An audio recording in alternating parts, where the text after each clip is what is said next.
Glórias a Deus. Irmãos, enquanto eles se preparam, eu vou tentar ser bem breve, bem rápido, até porque eu costumo dizer que o batismo, por si só, é um ato de pregação pública. O problema é que o batismo, muitas vezes, ele não é explicado. E aí as pessoas, por exemplo, não sabem o que acontece. Tem gente que, sem nenhum tipo de reverência, acha que nós apenas estamos dando um banho nos irmãos. Essa não é a intenção, irmãos. O batismo tem grandes simbologias e grandes significados para a nossa vida. O batismo representa a morte do velho homem e a ressurreição de uma nova criatura, de alguém que Deus resgatou para Ele. O batismo representa a confissão de que o homem é pecador e de que sem Jesus ele não tem chance e nem condição de ser salvo ou de salvar-se por si mesmo. Por isso ele reconhece no batismo que Jesus é Senhor da vida dele, porque foi Jesus que mandou que nós batizássemos. E outra coisa muito importante no batismo é que o batismo representa para nós algo prioritário. O que é, pastor? É o arrependimento e a confissão e a remissão de pecados. Como é que eu vou me arrepender? É no coração. Mas como é que a igreja sabe que eu me arrependi? É no batismo. Como é que Cristo perdoa os meus pecados? É no Calvário, é pela fé, é pelo sangue. Como é que a igreja sabe que Cristo me lavou dos meus pecados e agora eu estou limpo dos meus pecados? É no batismo. É assim que Deus faz. O batismo é o sacramento, um dos sacramentos mais importantes da igreja. Por isso ele permanece por todos esses anos, há mais de 2000 anos, nós temos celebrado o batismo e a ceia para a glória de Deus Pai. Amém? Mas não é de batismo que eu quero falar agora. Batismo é um ato, eu só estou explicando para que você, quando vê, entenda. Eu quero ler esse texto de novo para que você compreenda o que eu vou falar. Diz assim: Rogo-vos, pois, irmãos, pela compaixão de Cristo, pela compaixão de Deus, que apresentei os vossos corpos em sacrifício vivo, santo e agradável a Deus, que é o vosso culto racional. Irmãos, vivemos numa época, e um dia desse era motivo de conversa, aqui na roda de conversa dos jovens. Os jovens têm um culto onde eles batem papo, no outro eles fazem o culto. Um culto é roda de conversa, eles vão tratando assuntos diversos, que é muito proveitoso para nós conversarmos sobre tudo. Mas tem uma frase que permeia a nossa geração e ela diz assim: meu corpo, minhas regras.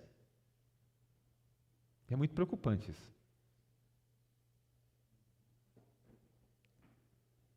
Porque esse versículo me leva a pensar se essa frase foi dita por um homem, por uma mulher, que apenas queria gozar da vida, dos prazeres da vida, materiais como comprar, vender, viver, vestir, sexuais, diversos, ilícitos ou não. O que me preocupa é que o versículo diz assim: rogo-vos. Irmãos, talvez você e eu não tenhamos muita informação sobre rogar. Mas Paulo, um grande estudioso e acostumado a fazer defesas até jurídicas, diante do sinédrio, quando você faz um rogo, você está fazendo uma súplica. Eu estou suplicando. Eu estou te pedindo. Mas veja, a pessoa que roga sempre roga por um terceiro. Ele roga por alguém. Quando eu vejo Paulo dizendo assim, rogo-vos, pois, irmãos, Esse rogo não é um sentimento do apóstolo Paulo, não é um desejo dele, não é só uma vontade dele. Esse rogo que ele faz é uma vontade de Deus. Eu rogo em nome de Cristo, pois que vocês, pela compaixão de Deus, apresentem os vossos corpos em sacrifício vivo, santo e agradável a Deus. Parece que mais do que a gente imagina, parece que o corpo, ele tem mais representação do que eu e você pensamos. Eu dizia ontem para umas pessoas, o corpo é tão importante porque o corpo é a sua existência. Onde está o seu corpo, está você, não é não? Normalmente, onde está o seu corpo, está você. Pelo menos em vida, a expectação que a gente tem é que onde está o seu corpo, está você. Mas há uma preocupação do apóstolo Paulo. Ele diz que essa súplica dele à igreja de Romanos, ela tem um apelo. E o apelo é sentimental. É como uma mãe. Já viu uma mãe que faz aqueles apelos sentimentais dramáticos? Filho, se você não me ama, não vá nessa festa. Já viu isso, né? Normalmente não funciona. Se você me ama, você não vai andar de moto. Ele compra 2 motos. Se você me ama, por favor, use o capacete. Ele vai com mais 2 e sem capacete na moto ainda, vai todo errado. Normalmente, os apelos emocionais são a fim de que aquela pessoa com quem a gente tem uma relação, ela dê consideração ao sentimento do qual a pessoa que está falando tem por ela. Ou seja, né, a mãe ama o filho, então ele vai levar em consideração o meu amor. Essa é a expressão. E o apóstolo Paulo ama a igreja de Romanos. Então, mas ele não faz o apelo pelo sentimento dele. Olha por quem que ele faz o apelo. Ele faz assim, ó. Rogo-vos, pois, irmãos, pela compaixão de quem? De Deus. Sabe por quê? Porque você não tem noção e pode fazer o que você quiser com a sua vida, mas você só está vivo por compaixão de Deus.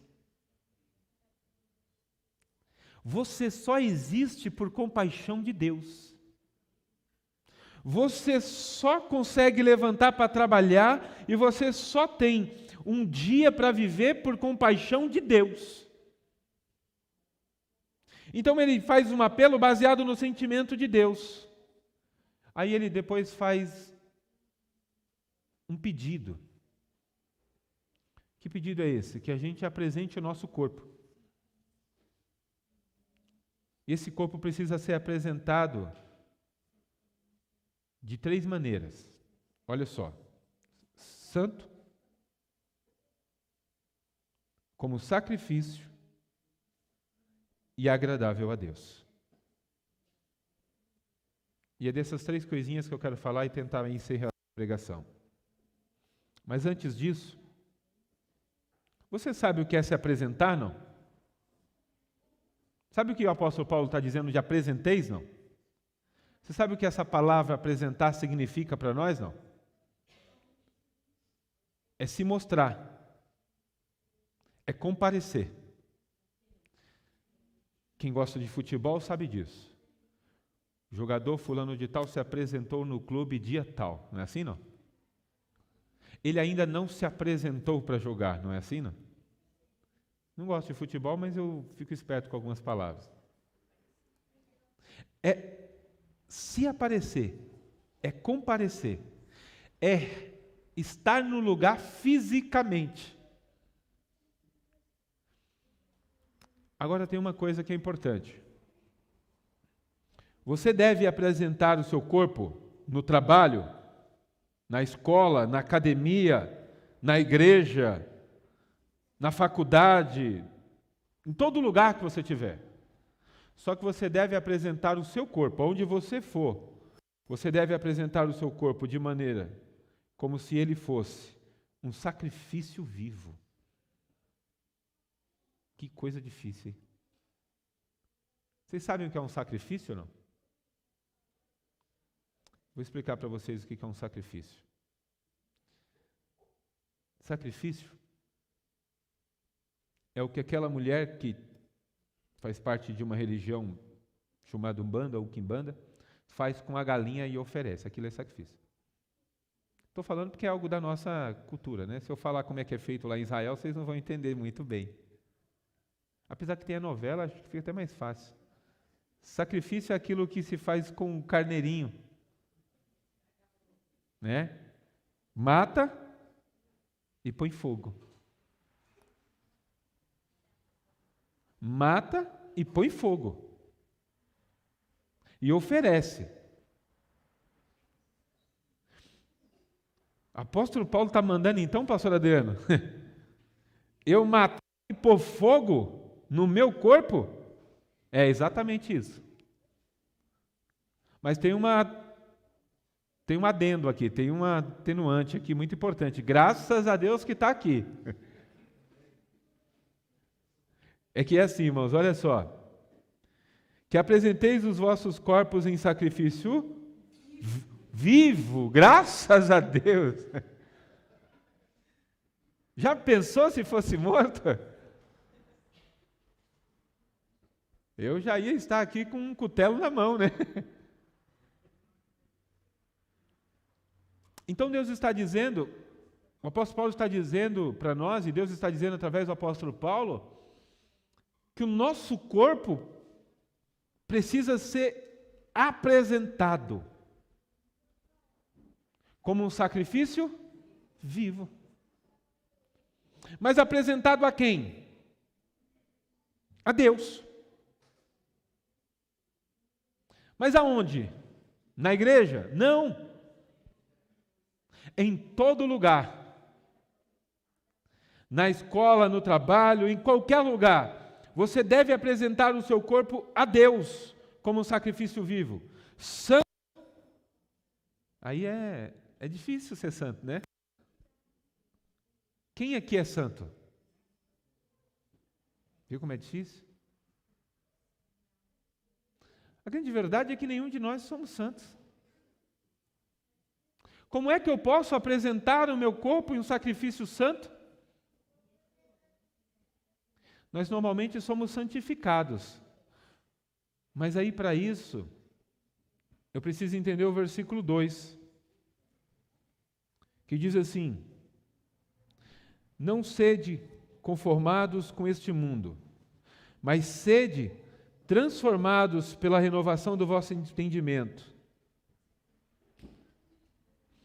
Como é que eu posso santificar o meu corpo?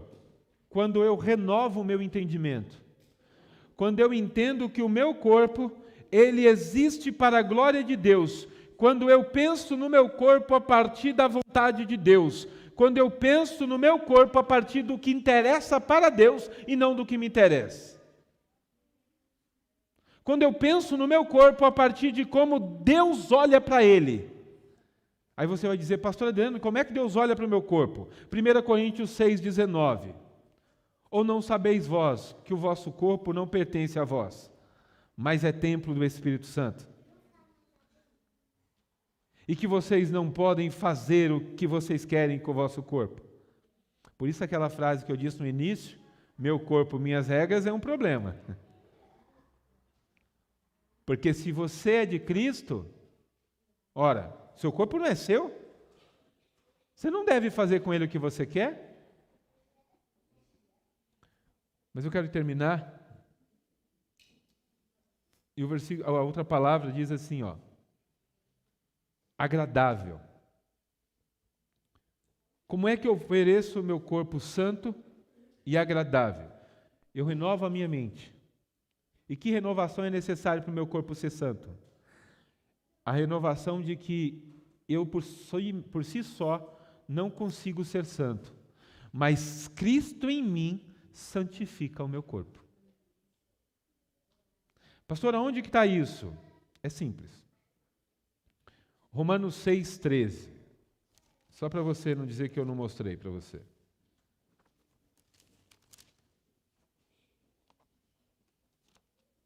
Olha o que diz. Nem tampouco apresenteis os vossos membros ao pecado por instrumento de iniquidade, mas apresentai-vos a Deus como vivos dentre os mortos, os vossos membros a Deus como instrumento de justiça. Quer ver outro versículo interessante? Romanos 8, versículo 10. E, se Cristo está em vós, o corpo, na verdade, está morto por causa do pecado, mas o Espírito vive por causa da justiça. E olha o que diz o versículo 11. E se o Espírito daquele que dentre os mortos ressuscitou Jesus habita em vós, aquele que dentre os mortos ressuscitou a Cristo também vivificará o vosso corpo, os vossos corpos mortais pelo Espírito que em vós habita. Como é que meu corpo pode ser santo? Porque há um Espírito em mim, e esse Espírito é que torna o meu corpo santo. Eu não sou santo, mas o Espírito que está em mim é santo, e se ele existe em mim, logo eu sou santificado. Não sou santo porque não sou digno, mas sou santificado porque ele existe em mim. Agora, como é que eu apresento o meu corpo, pastor Adriano, de maneira agradável a Deus? Irmãos, o versículo 2 de Romanos 12 é muito claro, porque ele fala da renovação do nosso entendimento e da importância disso. Mas ele fala de outra coisa importante. Olha o versículo, a primeira parte do versículo. Não sede conformados com este mundo, mas sede transformados pela renovação do vosso entendimento. Como é que eu posso agradar a Deus? É não aceitando as coisas desse mundo. Há um mundo dizendo como você deve ser. Há um mundo que olha para você como se você fosse uma massa de moldar. E ele vai tentando dar para você a forma que ele quiser. Há um mundo tentando fazer com que todas as meninas do Brasil sejam iguais àquelas moças que tocam e vivem na internet. Há um mundo tentando fazer com que todos os meninos do Brasil sejam iguais àqueles moços que estão aí na internet ou no mundo. Há um mundo tentando dizer que você precisa ser igual aos jogadores de futebol. Você lembra em 2008? Foi 2008? Que o Ronaldinho fez um topete assim no cabelo? 2? Irmãos, eu saí na minha rua.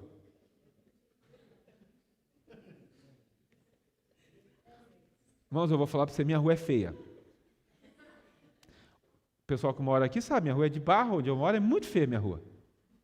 A rua já é feia, aquele bando de moleque e de homem com aquele cabelo. Irmãos, eu falei, pronto, estou no inferno e não sabia. É difícil. A ideia do mundo é fazer com que você tenha essa forma. Mas o mundo usa o jogador, o youtuber, a youtuber, ou sei lá o que é, os tube da vida, né? O versículo está dizendo, irmãos, que nós não devemos nos conformar com isso. Como é que você vai agradar a Deus? Como é que você vai apresentar o seu corpo agradável a Deus, se quando você quer agradar a Deus, você quer fazer assim, ó, olhando para o que o mundo faz e repetindo para Deus? Irmãos, a proposta do versículo 2 é, com uma renovação de entendimento, para que a gente experimenteis qual é a perfeita e agradável vontade de Deus. Eu queria te convidar essa noite a entender um pouco disso. O seu corpo e o meu corpo não pertencem a nós. Se você é cristão, se você confessa, essas pessoas que vão se batizar, este ato que elas vão tomar, elas estão dizendo, Senhor, eu estou sepultando o meu corpo aqui, para que esse novo corpo que vai sair, agora seja somente seu. E é nesse corpo que o Senhor pode fazer o que quiser. E é através desse corpo que eu quero agradar o Senhor. que eu quero fazer um culto racional a Ti. É esse corpo que eu vou apresentar a você, ó Deus. Então eu quero nessa noite te convidar a pensar nisso. Talvez você tenha vivido e feito com o seu corpo o que você quiser. Talvez você tenha puxado dali, crescido daqui, aumentado ali. As crianças riem, né? Porque elas estão imaginando que... Mas a grande verdade é que a pergunta que você deve fazer é a partir de Cristo. Senhor, eu tenho glorificado o Seu nome no meu corpo? Eu tenho verdadeiramente sido santo? Eu tenho verdadeiramente sacrificado? Eu talvez não tenha explicado ali atrás o que é esse sacrificar. É pôr fogo no corpo? É queimar o corpo? De maneira nenhuma, irmãos. Esse sacrificar é pôr fogo na minha vontade, é queimar a minha vontade, é anular a minha vontade, é o desejo que eu tenho carnal ser anulado para atender um desejo espiritual.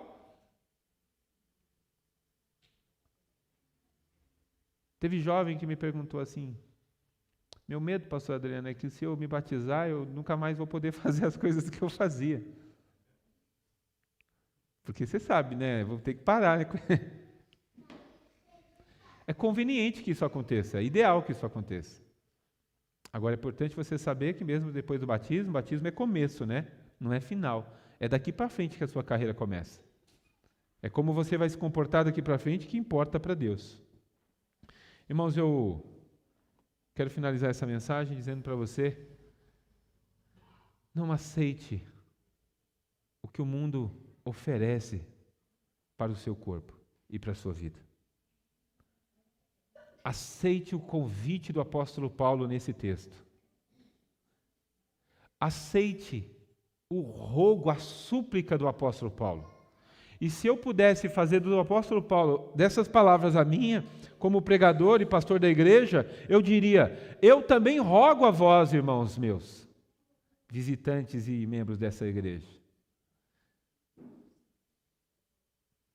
pela compaixão de Deus, não minha, de Deus, que você não faça do seu corpo o que você quiser, que você não use o seu corpo para o que você quiser, mas que você pense, como no meu corpo eu posso estar agradando a Deus?